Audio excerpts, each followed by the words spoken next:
I wish कि ये trip थोड़ी सी और लंबी होती, क्योंकि आज है हमारा चेकआउट और सुबह की स्टार्टिंग हुई हमारी बहुत सारी बातों के साथ। मतलब सुबह उठते हमने गप्पे मारना शुरू कर दिया। और ट्रिप पे यही छोटे छोटे मोमेंट्स होते हैं जो थेरेपी का काम करते हैं, जब एक लंबे टाइम से आप सेम रूटीन फॉलो कर रहे हो। और इसीलिए मुझे ऐसा लग रहा था कि काश ये ट्रिप थोड़ी सी और लंबी होती। उसके बाद फिर हम सब रेडी हुए और पहुंच गए ब्रेकफास्ट करने के लिए। और अदिति को तो हर टाइम पे अपने पापा चाहिए होते हैं। और आज अदिति को भी हमने अपने साथ ही ब्रेकफास्ट कराया, जिसमें उसने थोड़े से बॉयल एग खा लिए थे, थोड़ी सी कर्ड खा ली थी, थोड़ी सी ब्रेड भी खा ली थी। मतलब जो जो उसको अच्छा लगा वहाँ पे उसने थोड़ा थोड़ा खा लिया, जिससे उसका पेट ऑलमोस्ट फुल हो गया था। और जब भी मैं बाहर जाती हूँ अदिति के लिए मैं सेरेलैक साथ में लेके जाती हूँ, क्योंकि बाहर का पता नहीं होता कि खाना सही मिले या ना मिले। कई बार खाने में बहुत ज्यादा मिर्ची होती है, जिसकी वजह से बच्चे नहीं खा पाते। और अदिति के साथ एक बहुत अच्छी चीज है कि घर पे उसने अभी सब कुछ खाना स्टार्ट कर दिया है। थोड़ी बहुत मिर्ची भी खा लेती है खाने में, इसीलिए वो बाहर भी जो कुछ मिलता है वो आराम से खा लेती है, अगर बहुत ज्यादा मसाले और मिर्ची ना हो, जिससे मुझे बहुत राहत मिलती है। मतलब मुझे इतनी टेंशन लेने की जरूरत नहीं पड़ती उसके साथ खाना खाने में।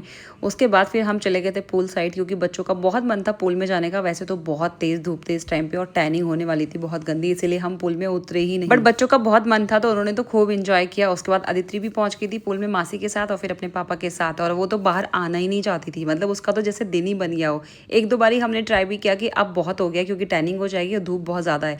लेकिन लिटरली वो अपने पापा से यहाँ पे लड़ने लग गई थी कि मुझे पूल से बाहर ही नहीं आना। और बिना बोले उसने एक दो बारी तो जंप भी कर दिया। मतलब उसको पानी से भी डर नहीं था, बस उसको ये था कि मुझे एंजॉय करने दो, पानी में ही रहने दो, बाहर मत निकालो बिल्कुल। फाइनली हमारा चेकआउट का टाइम होने वाला था, तो सबसे पहले तो रेडी हुए। उसके बाद मुझे पैकिंग करनी थी और घर से बाहर निकलो या फिर घर वापस आओ, दोनों टाइम की पैकिंग की हेडेक मेरी होती है। और मेरा रूम इतना फैलता है ना बच्चों के साथ। तो अदिति को मासी ने रेडी कर लिया था अपने आप, और मुझे सिर्फ खुद की टेंशन लेनी थी और पैकिंग की टेंशन लेनी थी। तो मैंने फटाफट से सारा सामान पैक किया। अदिति इतने में डांस कर रही थी और फिर फाइनली हम निकल गए अपने घर के लिए। और जैसे ही रिजॉर्ट से बाहर निकले ना, अदिति को नींद आई और वो आराम से सो गई। और पूरे रास्ते वो सोते सोते आई है। उसके बाद पहुंचे हम सीधा द्वारिका सेक्टर 6 की मार्केट, जहाँ पे हमने करना था लंच, क्योंकि घर जाके बनाने का किसी का मन नहीं था लंच। और बच्चों को भी काफी तेज भूख लग गई थी, तो इसीलिए हमें यहीं पे लंच करना पड़ा।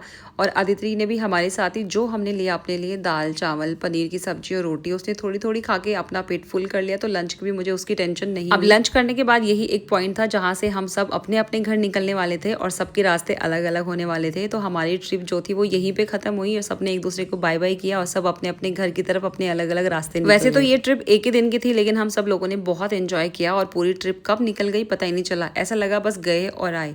घर आके सबसे पहले बनाई मैंने चाय, क्योंकि कहीं से भी आओ चाय तो पीनी पीनी होती है। फिर अदिति को मैंने सेरेलैक ही बना के दे दिया था, क्योंकि घर आके ना इतना ज़्यादा थक गई थी कि कुछ बनाने की मेरी हिम्मत नहीं थी। तो फिर मैंने उसको सेरेलैक खिलाया। उसके बाद काफ़ी देर रेस्ट करने के बाद फिर मैंने शाम को डिनर में आज सिर्फ सिंपल सा दाल चावल बनाया। और बस ऐसी थी हमारी ये ट्रिप।